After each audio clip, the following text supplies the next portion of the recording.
A főszakásznak, Rácekmester egy interjút szeretnénk készíteni magával.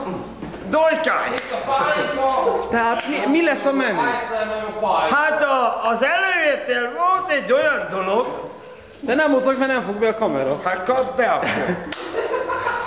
Hát a fővétel akkor arról szól, hogy előtte 2 kis kurpáinkkal. Jó, de mi lesz a kaja? Hát a kaja? Hát krumpli! Nem tudom. És? Fogd meg. Tehát részletesen kérjük, hogy magyarázz, mi lesz a... Hát a krumpliból lesz só. De... A sóba meg lesz krumpli. De akkor mi a kérdés? Ki a segédje? Hagyod a Az berugott már régen! Főnök, adja maga az interjút, gyere csináljuk a videót. Itt a segédem, na! Na, tehát mi lesz a... De nem tudja! Első fogás lesz egy nyakleves mindjárt a főnöknek. A főséfnek!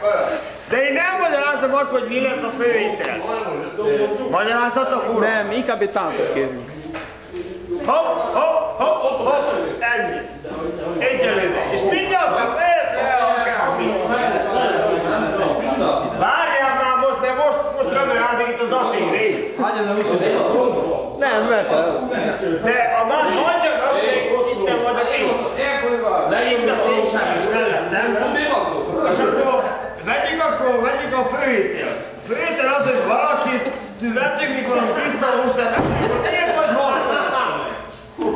Van egy olyan fajta hús? Táncoljunk, mert jobban látjuk. Mindjárt táncolom az én táncomat, de van egy olyan dolog, hogy azt kérdezte az előbb az interjú, pasas, hogy elnyomja a faszomat. Nem, de táncold el, mert jobban értjük. Elhajarozni! Hey, táncold el! Kirándulunk! Hopp, hé, hopp, hopp, hopp, hé. Hújj, jó no! Nem, ez az én öt. Hopp, hopp, hopp, hopp. Zámos, zámos, zámos, zámos!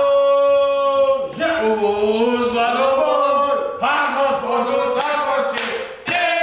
Édesanyám, alátászom hozzá ki, hozzá ki a bejó levelemet, a faluban törőjé.